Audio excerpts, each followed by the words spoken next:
പ്രശാന്തേ, ഇന്നേക്ക് 5-ാം നാൾ കാത്തിരുന്ന ആകാംക്ഷയ്ക്കൊടുവിൽ ഇലക്ഷൻ ഫലമെത്തും. എന്താണ് നമ്മുടെ ഒരു വിലയിരുത്തൽ? നമ്മുടെ വിലയിരുത്തൽ എന്ന് പറഞ്ഞാൽ നമ്മൾ ഒരു ഫൈനൽ അനാലിസിസ് നടത്തി വിലയിരുത്താനാണ് ഉദ്ദേശിക്കുന്നത്. അത് ഇത്രയും ദിവസം താമസിച്ചത് അതുകൊണ്ടാണ്. എന്ന് വെച്ച് കഴിഞ്ഞാൽ നമ്മുടെ റിപ്പോർട്ടർമാരെല്ലാം എല്ലാ മണ്ഡലങ്ങളിലും സഞ്ചരിച്ച് അതിൻ്റെ അകത്ത് ആൾക്കാരോട് സംബന്ധിച്ചുള്ള ഒരു റിപ്പോർട്ടാണ് നമ്മളിപ്പം തയ്യാറാക്കിയിരിക്കുന്നത്.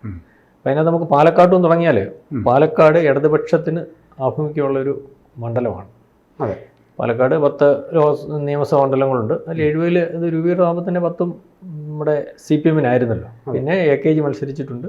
എന്നാൽ UDF പല തവണകളിൽ അവിടെ ജയിച്ചിട്ടുണ്ട്. അതുകൊണ്ട് 80കളിൽ 84 89 VS വിജയരാഘവൻ, അതിനു മുമ്പ് 1977 UDF ജയിച്ചിട്ടുണ്ട്.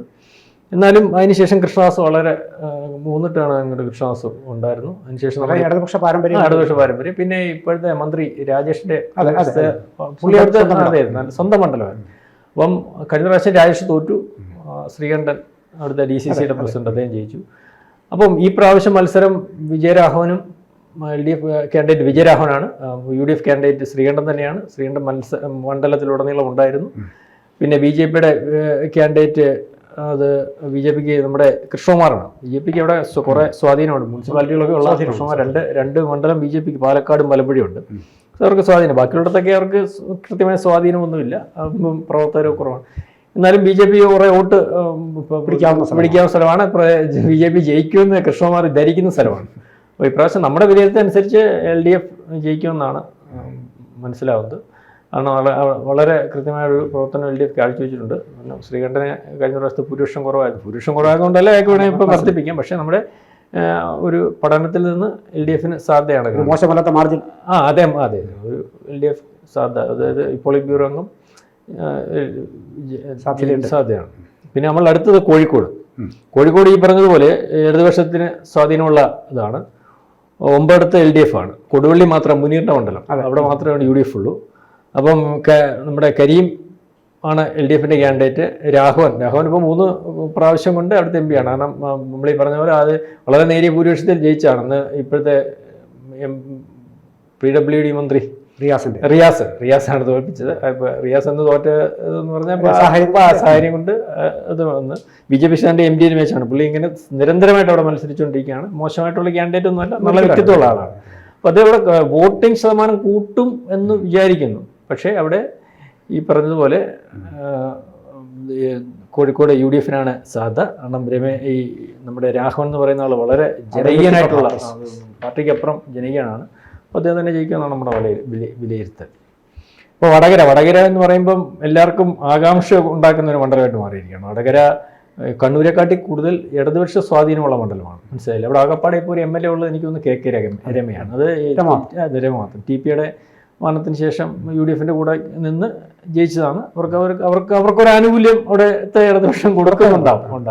രാഷ്ട്രീയ പ്രത്യാഘാതങ്ങൾ ഉണ്ടായേക്കാവുന്ന ഫലം. അതുണ്ട്. അപ്പം അവിടെ ഈ പ്രാവശ്യം ഷാഫിയാണ്. ഷാഫി അവിടെ വരാൻ കാര്യം എന്ന് പറഞ്ഞാൽ പാലക്കാട് നിന്ന് വന്ന്, കാരണം മുരളീധരനെ പത്മജ് BJP പോയപ്പോൾ മുരളീധരനെ തൃശ്ശൂർ കൊണ്ടുവന്ന്, അതൊന്നുമല്ല KC വേണുമല്ല മത്സരിക്കേണ്ടതെന്ന് ജാതി അതിനിപ്പോ കാരണം പറഞ്ഞേ ഉള്ളൂ. പക്ഷെ മുരളീധരൻ അതൊരു തട്ടുകേടായിട്ടാണ്. മുരളി ഒന്നും പറഞ്ഞില്ലെങ്കിലും ഇവിടെ വന്നു. ഇപ്പം അവസാനം ഒത്തിരി ആരോപണം, നിരന്തരം ഓരോ ദിവസവും പ്രത്യാരോപണങ്ങൾ വടകരയിൽ നിന്നു. ഏറ്റവും LDFിന്റെ കാൻഡിഡേറ്റും KK രമയാണ്. ജനകീയ മുഖമുള്ള ഒരു ടീച്ചറമ്മയെന്നാണ് കേരളത്തിലെല്ലാം പിടിക്കുന്നത്. അവിടെ ശൈലജ ടീച്ചർ BJPക്ക് ഈ പറയുന്നതൊക്കെ വലിയ സ്വാധീനമൊന്നും, കാരണം BJP കാൻഡിഡേറ്റ് പോലും അപ്രസക്തമായി. അവിടെ നമ്മുടെ വിലയിരുത്തൽ അനുസരിച്ച് ഈ കാഫിർ വിവാദമൊക്കെ LDF തന്നെ ഓപ്പറേറ്റ് ചെയ്തതാണ് ഇപ്പോൾ അവസാനം വന്നുകൊണ്ടിരിക്കുന്നത്. അതെ, ഹിന്ദുത്വ തന്ത്രമുണ്ട്. അവിടുത്തെ പറഞ്ഞതുപോലെ ഇദ്ദേഹം റബലായിട്ട് മത്സരിക്കുമ്പോൾ തൊട്ടാണ് LDFിൻ്റെ ഇന്ന് പോകുന്നത്. നമ്മുടെ TP അന്ന് 21,000 വോട്ടോളം പിടിച്ചു. അതിനുശേഷം ആണ് പോകുന്നത്. അതെ, നമ്മുടെ ശ്രീദേവിയുടെ ഒക്കെ സ്ഥിരം 1.5 ലക്ഷം വോട്ടൊക്കെ പിടിച്ച് ജയിക്കുന്നുണ്ടായിരുന്നു. അതിനുശേഷം നമ്മുടെ മുൻ KPC പ്രസിഡന്റ് മുല്ലപ്പള്ളി ആദ്യം ജയിക്കുന്നു. രണ്ടാമത് ഷംസീറിനെ നിർത്തി നോക്കി അന്ന് 3000 വോട്ടിന് വീണ്ടും ജയിക്കുന്നു. പിന്നെ മുരളി വന്ന് നല്ല മാർജിന് ജയിക്കുന്നു. അതും ഏറ്റവും വലിയ കാൻഡിഡേറ്റാണ് P ജയരാജൻ. കാരണം ജനകീയ, നമ്മളീ പറയുമ്പം ജനകീയ മുഖമുള്ള മനുഷ്യനാണ്. അതായത് അപ്പോൾ ഇപ്രാവശ്യം അവിടെ മത്സരിച്ച് ഇപ്രാവശ്യം ടീച്ചറമ്മ ജയിക്കുമെന്നാണ് നമ്മുടെ ഒരു വിലയിരുത്തൽ. അപ്പോൾ ഇങ്ങനെ വളരെ കടുത്ത വാശിയേറിയ മത്സരം തന്നെയാണ്. വാശിയേറിയ മത്സരമാണ്. മത്സരം എന്ന് പറഞ്ഞാൽ അവിടെയായിരുന്നു തിരുവനന്തപുരവും വടകരയും പിന്നെ ഒക്കെ ആയിരുന്നല്ലോ അവിടെ മത്സരം. എനിക്ക് തോന്നുന്നു ചെറിയ നേരിയ ഭൂരിപക്ഷത്തിനുള്ള സാധ്യത. പിന്നെ അടുത്ത് നമ്മൾ നോക്കുന്ന വയനാട് പ്രത്യേകിച്ച് മത്സരമൊന്നും പറയാനുള്ള മണ്ഡലമാണ്. മുസ്ലിം ലീഗിന് വളരെ സ്വാധീനമുള്ള അല്ലെങ്കിൽ UDF വളരെ സ്വാധീനമുള്ള ഒരു മണ്ഡലമാണ്. മുസ്ലിങ്ങളുടെ വോട്ട് വളരെ കൂടുതലുള്ള മണ്ഡലമാണ്. അത് പക്ഷേ കാൻഡിഡേറ്റുകളെല്ലാം പ്രമുഖ ദേശീയ നേതാക്കളാണ്. ഒന്ന് ആനി രാജ CPIയുടെ സീറ്റാണല്ലോ വളരെ കാലം. പിന്നെ ഇപ്പം BJP സംസ്ഥാന പ്രസിഡന്റ് സുരേന്ദ്രൻ. അപ്പോൾ നമ്മൾ കൂടുതൽ ചർച്ചയുടെ കാര്യമില്ല. കഴിഞ്ഞ പ്രാവശ്യത്തെക്കാട്ടി കുറച്ച് വോട്ട് ഭൂരിപക്ഷം കുറഞ്ഞേക്കാമെന്ന് വിചാരിക്കുന്നു. അപ്പം രാഹുൽ ഗാന്ധി തന്നെ അവിടെ ജയിക്കും. പിന്നെ അടുത്ത മലപ്പുറം ഇതുവരെ UDFന്റെ അതും നമുക്ക് ചർച്ച ചെയ്യുന്ന ഈ പറഞ്ഞതുപോലെ 10 നിയമസഭാ മണ്ഡലങ്ങളും മുസ്ലിം ലീഗ് MLA അവിടെ നല്ല ഭൂരിപക്ഷത്തിൽ തന്നെ അവിടെ ജയിക്കും. വസീഫാണ് CPMന്റെ. വസീഫ് എന്ന് പറഞ്ഞാൽ DFയുടെ പ്രസിഡന്റ്. സാധാരണ എവിടെ DFSF അവരൊരു എനിക്ക് തോന്നുന്നൊരു CPM ട്രയൽ കൊടുക്കുന്നതാണ് എങ്ങനെ മത്സരിക്കണം സ്ഥാനാർത്ഥിയാവണമെന്നൊക്കെ. അല്ലാതെ അതിൽ കൊണ്ടൊന്നവിടെ അവർ ഉദ്ദേശിക്കുന്നത് സ്ഥാനാർത്ഥി തീരുമാനിക്കുമ്പോൾ തന്നെ CPM ഉദ്ദേശിക്കുന്നില്ലെന്നാണ്. അവിടുത്തെ ഒരു മത്സര സ്ഥാനാർത്ഥികളെ നല്ല സ്ഥാനാർത്ഥികളാണ്. വസീഫൊക്കെ വളരെ മെച്ചപ്പെട്ട സ്ഥാനാർത്ഥിയാണ്. പിന്നെ അബ്ദുൽ സലാം BJPയുടെ കാൻഡിഡേറ്റ്. അതിൻ്റെയാണ് ഇന്ത്യയിലെ തന്നെ നമുക്ക് നമ്മൾ പറയുകയാണ്, അറിയത്തില്ല, എനിക്ക് തോന്നുന്നു മുസ്ലിം കാൻഡിഡേറ്റ്, ഏക മുസ്ലിം കാൻഡിഡേറ്റ്. അദ്ദേഹം നേരത്തെ വൈസ് ചാൻസലർ മുസ്ലിം ലീഗിന്റെ സ്വന്തം ആളായിരുന്നു. ഇപ്പോൾ അദ്ദേഹം BJPയിലാണ്.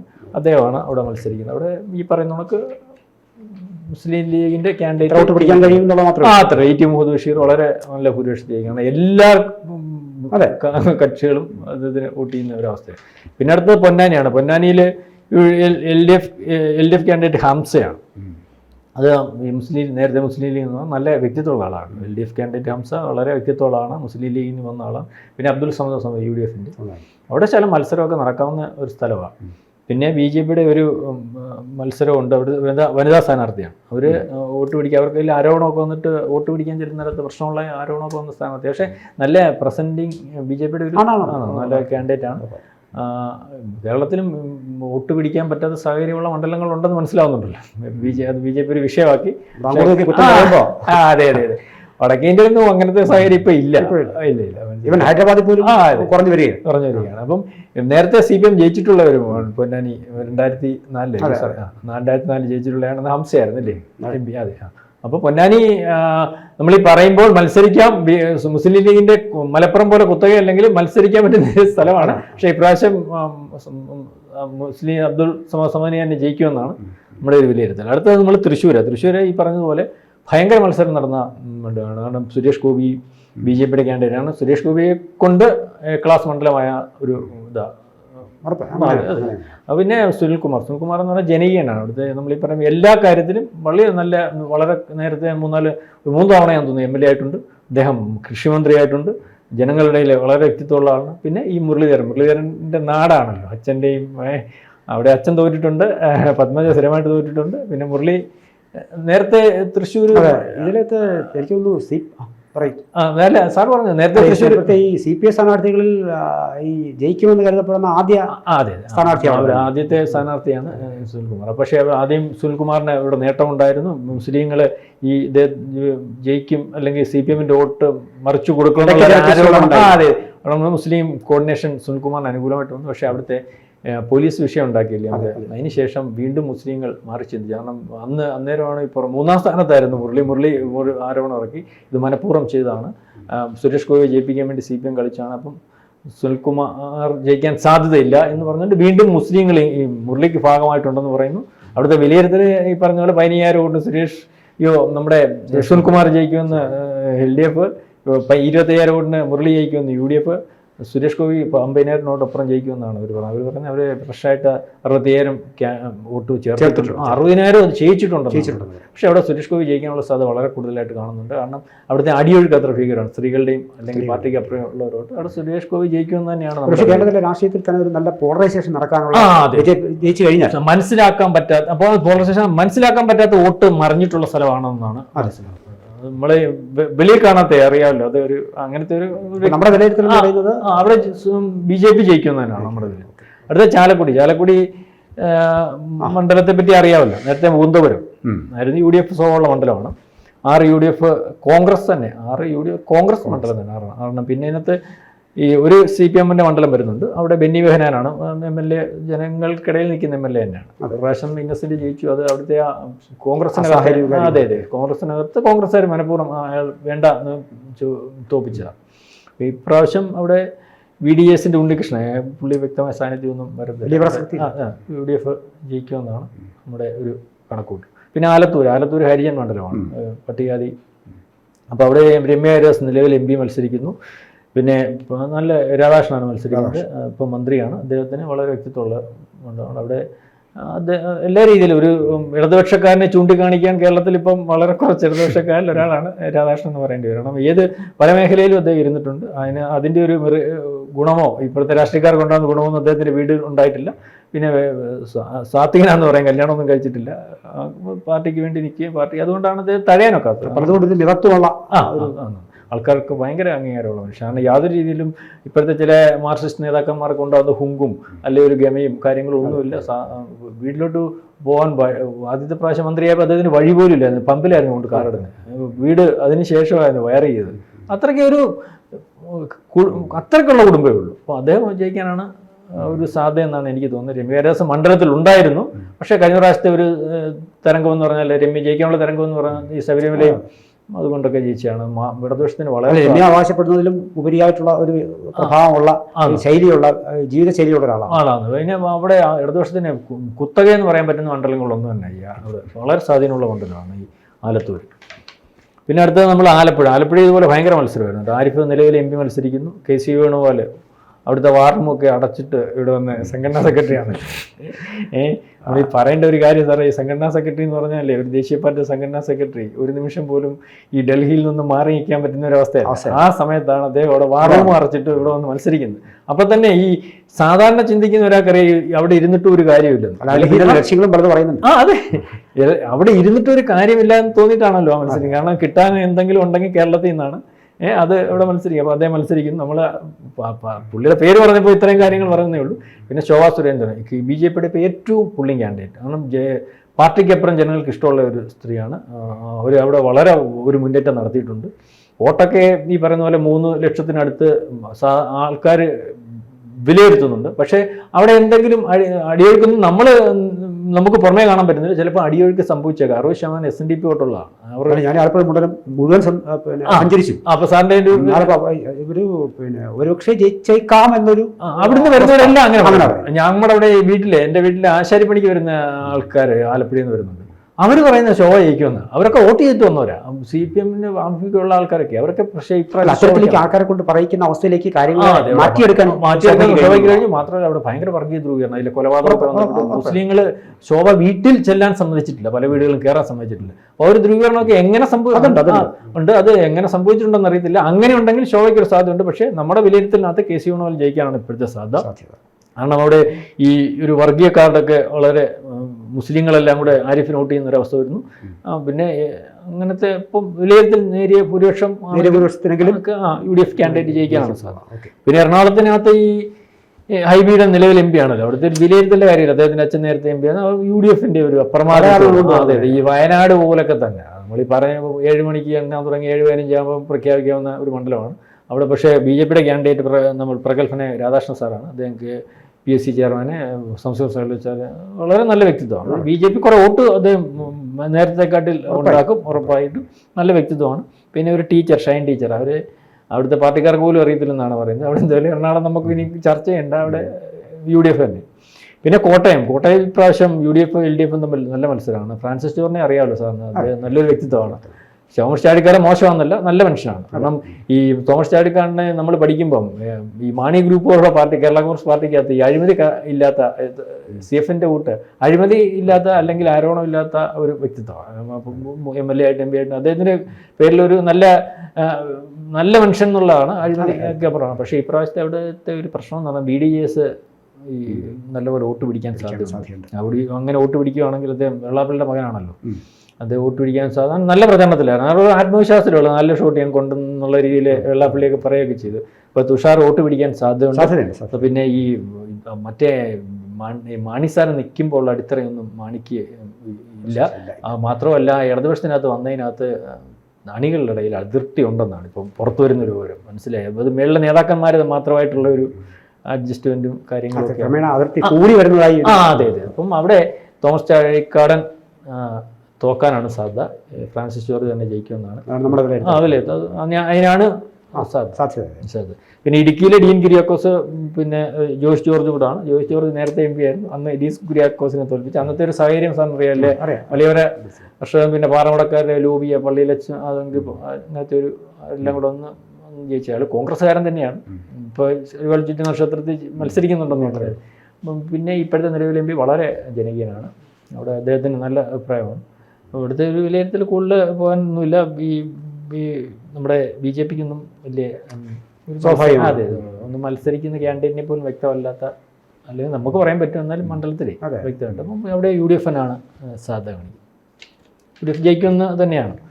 അതുപോലെ ആറ്റിങ്ങൽ ഈ പറഞ്ഞ പോലെ പ്രകാശ്, ജോയി, മുരളീധരൻ മൂന്നും പ്രമുഖരാണ്. പ്രകാശിനെ പലവട്ടം മന്ത്രിയായിട്ട് നിന്നിട്ടുള്ള ആള് പ്രഗത്ഭനായ MP ആയിരുന്നു. പിന്നെ ജോയി അറിയാറ്, ജോയി നിലവിൽ MLA ആണ്. വളരെ ജനകീയാണ്. ഇപ്പം തിരുവനന്തപുരത്തെ പാർട്ടി CPM-ൻ്റെ സെക്രട്ടറിയാണ്. വളരെ ജനകീയനായിട്ടുള്ള ആളാണ് ജോയി.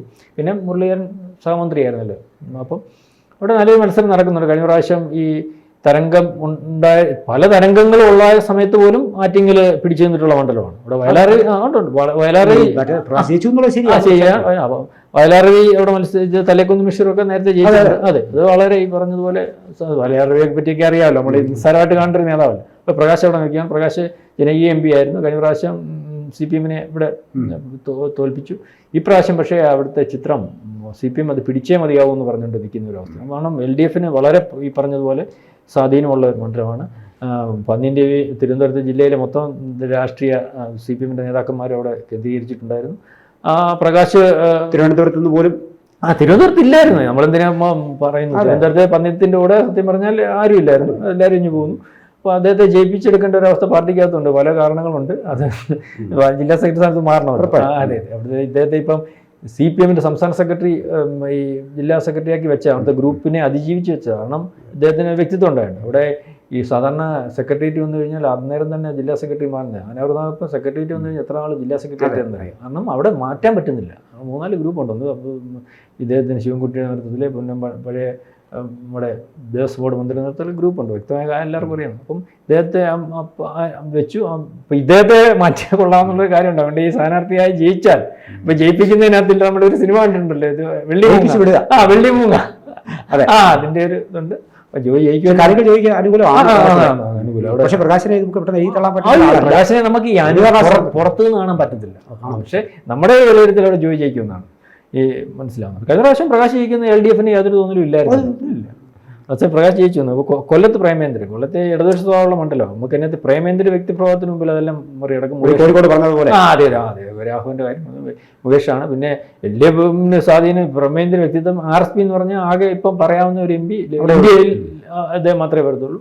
അവിടെ ഈ വ്യക്തിപ്രഭാവത്തിന് മുമ്പിൽ നല്ല MP-യാണ്, മറികടക്കാൻ പാടില്ല. പിന്നെ ഇപ്പം ശലം വോട്ട് കുറയുമെങ്കിൽ അത് കൃഷ്ണകുമാറിൻ്റെ ഒരു സാന്നിധ്യം കൊണ്ടാണ്. അത് അവിടെ ഒരു മത്സരം നടക്കും. അല്ല, മത്സരം നടക്കുമെന്നുള്ളതല്ലാതെ അവിടെ മാറ്റമൊന്നും വരത്തില്ല. അവിടെ UDF-ന് തന്നെയാണ് സാധ്യത. പിന്നെ തിരുവനന്തപുരം ഈ പറഞ്ഞതുപോലെ ഈ പറഞ്ഞതുപോലെ ത്രികോണ മത്സരം നടന്നൊരു മണ്ഡലമാണ്. 3 വട്ടം ശശി തരൂർ ഏരിയയുടെ വിശ്വപൂരൻ, അല്ലെങ്കിൽ ഒരു നല്ല ക്ലീൻ, ഈ തിരുവനന്തപുരംകാരനാണല്ലോ ഇദ്ദേഹം, ക്ലീൻ വ്യക്തിത്വത്തിൻ്റെ ഒരു കക്ഷിയാണ്. പക്ഷേ അദ്ദേഹം ഈ മണ്ഡലത്തിന് വേണ്ടി ഒന്നും ചെയ്തിട്ടില്ല. അദ്ദേഹം ഒരു ഫാഷൻ ഷോയ്ക്ക് വരുന്ന പോലെ വന്നിട്ട് പോകുന്ന ഒരു അവസ്ഥയാണ്. അതിപ്പോൾ അതൊരു ചർച്ചയായി ഈ പ്രാവശ്യത്തെ ഇലക്ഷൻ. ഈ ഇപ്പോഴത്തെ BJP ക്യാൻഡിഡേറ്റ് രാജീവ് ചന്ദ്രശേഖരന് ഈ വിശ്വപൂരൻ്റെ വ്യക്തിത്വത്തിനോട് തന്നെ ഇടപെടിക്കുന്ന ആളാണ്. പിന്നെ അദ്ദേഹത്തിന് വ്യക്തമായ ധാരണയുണ്ടെന്ന് ജനങ്ങൾക്ക് മനസ്സിലാക്കി കൊടുത്തു. എനിക്ക് വികസന വീക്ഷണമുള്ള ആളാണ്, ഇന്നടത്ത് ഇന്നത് ചെയ്യണം എന്നൊക്കെ പറഞ്ഞിട്ട് ജനങ്ങളുടെ ഇടയിലേക്ക് ഹോംവർക്ക് ചെയ്തു. അപ്പോൾ ഈ 3 മണ്ഡലങ്ങൾ, അത് ടൗൺ വിട്ടുള്ള 3 മണ്ഡലങ്ങളാണ് ഈ UDF-ന് സാധ്യതയുള്ളൂ. ഒന്ന് എനിക്ക് തോന്നുന്നു കോവളം, പിന്നെ വേറെ 2 സാറേ നെയ്യാറ്റിൻകര, പാറശാല. ഇത് 3 എന്ന് പറഞ്ഞാൽ ഈ നാടാർ ക്രിസ്ത്യാനികളെ, പിന്നെ മുസ്ലിം, കാത്തോലിക്ക സമുദായം, അവരുടെ വോട്ട് പൂർണ്ണമായിട്ടും ശശി തരൂരിന് കിട്ടിയ അതെ സംഭവിക്കുന്നത്. 16 വോട്ടിന് ജയിച്ചപ്പോഴും അവരാണ് സഹായിച്ചത്. ബാക്കി എല്ലായിടവും BJP-യുടെ കൂടെ പോകുന്ന ഒരു സാധാരണ നമ്മുടെ ഈ കൊട്ടിക്കലാശത്തിൽ പണ്ടൊക്കെ AK ആന്റണി ഈ മേഖല വഴി ഒരു യാത്ര സംഘടിപ്പിക്കും. അത് കുറെ വോട്ട് ഉണ്ടാകും. പിന്നെ കഴിഞ്ഞ പ്രാവശ്യം ചെയ്തതുപോലെ BJP-ക്കാർ ചെയ്യത്തില്ല നമ്മൾ വിചാരിക്കുന്നു. കഴിഞ്ഞ പ്രാവശ്യം അവിടെ BJP വോട്ട് BJP കാൻഡിഡേറ്റിന് കിട്ടിയില്ല. അതിന് വളരെ വ്യക്തമായിട്ട് ഇക്കുറി അതൊന്നും ഉണ്ടാകത്തില്ലെന്ന് വിചാരിക്കും. അവിടെ നമ്മൾ കാണുന്നത് നേരിയ ഭൂരിപക്ഷത്തിൽ അല്ലെങ്കിൽ ഈ അദ്ദേഹത്തോടുള്ള അതൃപ്തി കൊണ്ട് BJP കാൻഡിഡേറ്റ് ജയിക്കാനാണ് സാധ്യത. പന്ന്യൻ രവീന്ദ്രൻ 3ാം സ്ഥാനത്ത് തന്നെ പോകും. പക്ഷേ കഴിഞ്ഞ പ്രാവശ്യത്തെക്കാട്ടി കുറച്ചുകൂടി വോട്ട് പിടിക്കാൻ സാധ്യതയുണ്ട്. അല്ലാതെ അതിനകത്ത് വേറെ ഒന്നുമില്ല. പിന്നെ കണ്ണൂർ UDF സുധാകരൻ നിലവിൽ MP ആണല്ലോ അദ്ദേഹം. പിന്നെ LDFിൻ്റെ MP ജയരാജൻ നല്ല ജനകീയ അടിത്തറയുള്ള ആളാണ്. അവിടുത്തെ ജില്ലാ സെക്രട്ടറിയാണ് ഇപ്പം നിലവിൽ. അപ്പം അവിടെ ഇപ്പോഴത്തെ ഒരു ഇതനുസരിച്ച് ചിലപ്പോൾ സുധാകരൻ തോക്കുമെന്ന് തന്നെയാണ്. കാരണം അദ്ദേഹത്തിൻ്റെ ആരോഗ്യ പ്രശ്നവും മറ്റേ ഓടിയെത്താൻ സാധിക്കുന്നില്ല. പിന്നെ മാത്രമല്ല ചില കോൺഗ്രസ്സുകാർ വോട്ടിട്ടില്ല. പിന്നെ BJP കാൻഡിഡേറ്റ് ഇദ്ദേഹത്തിൻ്റെ തന്നെ ഒരു BJP പോയതാകും. അവിടെ വലിയ കണ്ണൂരൊന്നും വലിയ കാര്യങ്ങളുള്ള മണ്ഡലമല്ല. പക്ഷേ ഈ സുധാകരൻ ഈ പ്രാവശ്യം കോൺഗ്രസിൻ്റെ ഒരു അവസ്ഥ അറിയാമല്ലോ, സ്വന്തം കാൻഡിഡേറ്റ് തന്നെ ഓടിച്ചുകൊണ്ട് പോകേണ്ട ഒരു സംഘടനാ സെറ്റപ്പ് വളരെ കുറവ്. മാത്രമല്ല കണ്ണൂരെ കാര്യം ടൗൺ മുനിസിപ്പൽ ഏരിയ അദ്ദേഹത്തിന്. പക്ഷെ അദ്ദേഹത്തിന് ഇപ്പം ആരോഗ്യ പ്രശ്നമുണ്ട്. അവിടുത്തെ ഒരു ഈ പ്രാവശ്യം കണ്ണൂർ ഇടതുപക്ഷത്തിൻ്റെ കൂടെ പോകുമെന്നാണ്. ഇനി അടുത്ത് നമ്മൾ മാവേലിക്കരയോട് കൂടി നമ്മുടെ തീരുമല്ലേ. കാസർഗോഡുണ്ട്. മാവേലിക്കരയിലെ കാസർഗോഡ് പറയുമ്പോൾ കാസർഗോഡ് ഇതുപോലെ LDF സ്വാധീനമുള്ള 5 LDF MLA-മാരുള്ളതും 2 ലീഗിനുണ്ട്. മഞ്ചേശ്വരം 2 UDF-ൻ്റെ വരുന്നുണ്ട്. അപ്പോൾ ഇദ്ദേഹത്തെ അവിടുത്തെ നിലവിൽ കഴിഞ്ഞ പ്രാവശ്യത്തെ ഈ കാസർഗോഡ് നിരന്തരമായിട്ട് എനിക്ക് LDF-ൻ്റെ കയറുന്ന മണ്ഡലമാണ്. കഴിഞ്ഞ പ്രാവശ്യത്തെ തരംഗത്തിനകത്ത് ഈ ഉണ്ണിത്താൻ്റെ ഒരു പരാതി അങ്ങനെയായിരുന്നു, ഒരിക്കലും എന്നെ പരിഗണിച്ചിട്ടില്ല, എന്നെ മത്സരിപ്പിച്ചിട്ടില്ല. ഒടുവിൽ കിട്ടിയെന്ന് പറഞ്ഞാൽ അത് ഈ പരാതിക്കാരൊക്കെ കൊണ്ടിട്ട് അയാളുടെ സമയം കൊണ്ട് അദ്ദേഹത്തിൻ്റെ സമയം കൊണ്ട് ജയിച്ചു. പക്ഷേ പുള്ളി അവിടെ ചെന്നിട്ട് കുറി ഇട്ടുകൊണ്ട് ചെന്ന ആൾ കുറിയൊക്കെ മായിച്ച് മുണ്ടിൻ്റെ കരയും മായിച്ച് അവിടെ തന്നെ നിന്ന് ഇപ്പം അവിടുത്തെ എല്ലാ ആൾക്കാരുടെയും ഒരു സ്വീകാര്യനായ വ്യക്തിയാണ്. അവിടുത്തെ മത്സരിക്കുന്ന ജില്ലാ സെക്രട്ടറിയാണ് അദ്ദേഹം. MP ബാലകൃഷ്ണൻ അദ്ദേഹം വ്യക്തിപരമായിട്ട് നല്ല മനുഷ്യനാണെങ്കിലും അദ്ദേഹത്തിന് ഈ ഒരു പുള്ളിങ് കാൻഡിഡേറ്റ് ഇല്ല. ഈ ഉണ്ണിൻ്റെ കാര്യം അറിയില്ല, വർത്തമാനത്തിലായാലും ആൾക്കാർ അവിടെ ഇരുന്നതിനകത്ത് ഒരു വല്ലാത്ത ചാരിതയുള്ള മനുഷ്യൻ.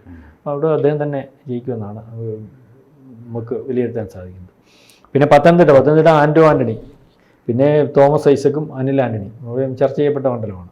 പക്ഷേ അവിടെ ഈ ആൻ്റണി എന്ന് പറയുന്ന നിലവിൽ MP ഇപ്പം 15 കൊല്ലം MP ആയിരുന്നു, വീണ്ടും മത്സരിക്കുകയാണ്. അദ്ദേഹത്തിന് ജനങ്ങളുടെ ചോദിച്ചാൽ MP ആർക്കും ഇഷ്ടമല്ല. പക്ഷേ ഈ വോട്ടെണ്ണി കഴിയുമ്പോഴും ആൻ്റണി ചെയ്യും. അതവിടുത്തെ പുള്ളി കഴിഞ്ഞ പ്രാവശ്യം ആദ്യത്തെ പ്രാവശ്യം അങ്ങനെയല്ല, 2, 3 ടേണിൽ അങ്ങനെയാണ് സംഭവിച്ചത്. അവിടെ BJP വളരെ പ്രതീക്ഷ വയ്ക്കുന്നുണ്ട്. ഈ സർവേകളിലൊക്കെ ഞാൻ കാണാറുണ്ട്.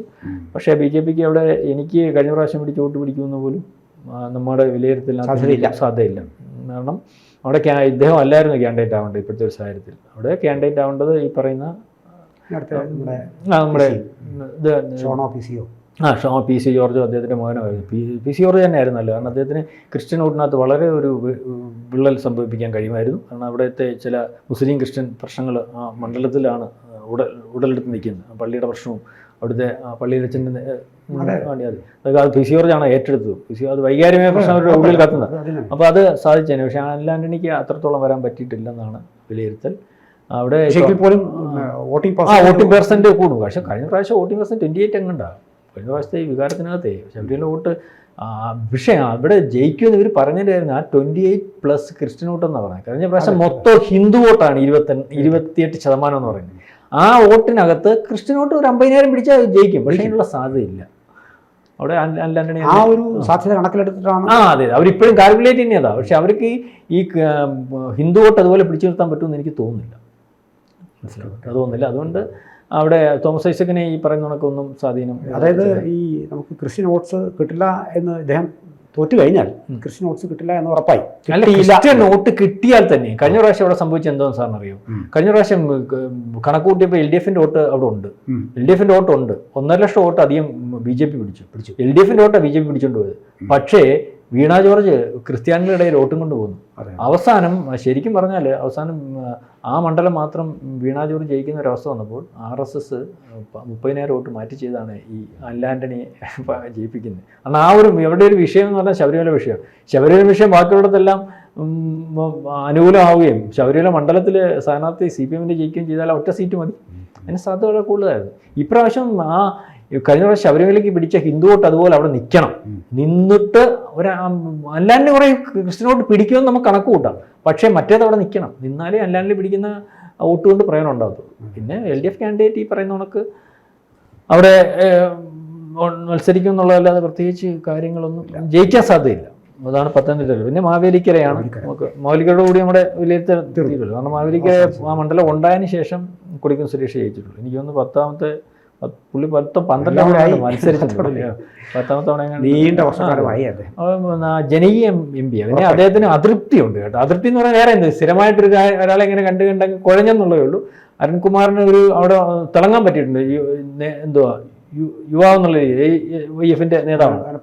അതിനല്ല വരത്തില്ല. കാരണം ഈ ഇദ്ദേഹത്തിനൊക്കെയുള്ള പ്രശ്നം എന്ന് പറഞ്ഞാൽ നമ്മൾ എത്ര തഴഞ്ഞാലും വിളിക്കാൻ പറ്റും. പിന്നെ ഈ സഹായിച്ചിട്ടുള്ളവരാ കൂടുതൽ, അയാൾ സഹായിക്കുന്ന കാര്യത്തിലൊക്കെ വളരെ നല്ല MP. അതുകൊണ്ട് കാര്യം കൊണ്ട് ചെന്നാൽ ചെയ്തു കൊടുക്കും. അപ്പൊ ഈ വോട്ട് ചെയ്യത്തില്ല അല്ലെങ്കിൽ അരുൺകുമാറിന് മാല ഇടുന്നവരും അവിടെ ചെല്ലുമ്പോൾ അയ്യോ നമ്മൾക്കൊരു കാര്യം ചെയ്തു തന്ന ആളാണ്, അങ്ങനെ വന്നിട്ട് അങ്ങനെയാണ് ഈ സുരേഷ് ജയിക്കുന്നത്. സുരേഷ് ഇപ്പോഴും അടൂർ നേരത്തെ MP ആയിരുന്നല്ലോ. ഇപ്പം എനിക്കറിയാവുന്ന ഇപ്പോഴും അടൂക്കാരെ കണ്ട പുള്ളിക്കറിയാം, പേരെടുത്തറിയാം, കാണുമ്പോൾ അദ്ദേഹം കാണാതെ പോത്തുമില്ല. അപ്പം അതൊരു ഒരു ജനപ്രതിനിധിയുടെ ഒരു പ്രത്യേകതയാണ്. അത് കാത്തു സൂക്ഷിക്കുന്ന ജനപ്രതിനിധികൾ വളരെ ഉണ്ട്. ഉമ്മൻചാണ്ടിയെ പോലെയും തിരുവഞ്ചൂരാഷിനെ പോലെയും കൊടിക്കുന്നിൽ സുരേഷിനെ പോലെയൊക്കെ ഉണ്ട്. പിന്നെ ഇപ്പം മിക്കവാറും എല്ലാവർക്കും അത് മനസ്സിലായിട്ടുണ്ട്, അവരെല്ലാം ശ്രദ്ധിച്ച് തുടങ്ങിയിട്ടുണ്ട്. കാരണം അതായത് മണ്ഡലത്തിലുള്ള ആൾക്കാരെ എങ്കിലും കാണുമ്പം ഒരു ഹായ് പറഞ്ഞ് പോകാൻ ശ്രമിക്കുന്നുണ്ട്. അപ്പം നമ്മുടെ വിലയിരുത്തലിനകത്ത് നമ്മൾ 20 BJP 2, അതാണ് BJP 2. ഒന്ന് പറഞ്ഞ പോലെ തൃശ്ശൂരും തിരുവനന്തപുരം. LDF-ന് ആറ്റിങ്ങൽ, ആലത്തൂര്, വടകര, പാലക്കാട് 4 CPM-ന്റെ. UDF-നാണെങ്കിൽ 14 വരും. അതിനകത്ത് 4 ഘടകകക്ഷി വരും. ഒന്ന് RSPയുടെ സീറ്റ് നമ്മുടെ കൊല്ലം, പിന്നെ 2 മുസ്ലിം ലീഗിൻ്റെ 2 സീറ്റ്, പിന്നെ ഒന്ന് കോട്ടയം ജോസിന് വരികയാണെങ്കിൽ കോൺഗ്രസിന്റെ സീറ്റുകൾ കുറയുമ്പോൾ അത് ദേശീയ തലത്തിൽ അവർ ലക്ഷ്യമിടുന്നതിന് കോൺഗ്രസ് UDF ഇപ്പം 14 സീറ്റ് വരുമല്ലോ. കോൺഗ്രസ് സീറ്റ് കുറയും, കഴിഞ്ഞ പ്രാവശ്യത്തെ കട്ടി കുറയും. അതിന് യാതൊരു തർക്കവും വേണ്ട. അതിനകത്ത് ഇവർ ഈ പറഞ്ഞ 20 ഒന്നും പിടിക്കത്തില്ല. ഈ പറഞ്ഞ നമ്മളീ പറഞ്ഞ അവസ്ഥയിലൊക്കെ തന്നെ അതിനപ്പുറം കുറയും. കേരളത്തിൽ നിന്ന് തന്നെ കോൺഗ്രസിന് നേട്ടമല്ല, ശരിക്കും പറഞ്ഞാൽ കോട്ടമാണ്. നമ്മുടെ വിലയിരുത്തനുസരിച്ച് കൂടുതൽ സീറ്റ് കിട്ടുമെങ്കിലും കോൺഗ്രസിന് കോട്ടം തന്നെയാണ്. ബാക്കിയുള്ളവരുടെ കഴിഞ്ഞ പ്രാവശ്യത്തെ സീറ്റ് വെച്ച് നോക്കുമ്പോൾ ബാക്കിയുള്ളവർക്ക് നേട്ടവുമാണ്. അതാണ് നമ്മുടെ വിലയിരുത്തൽ.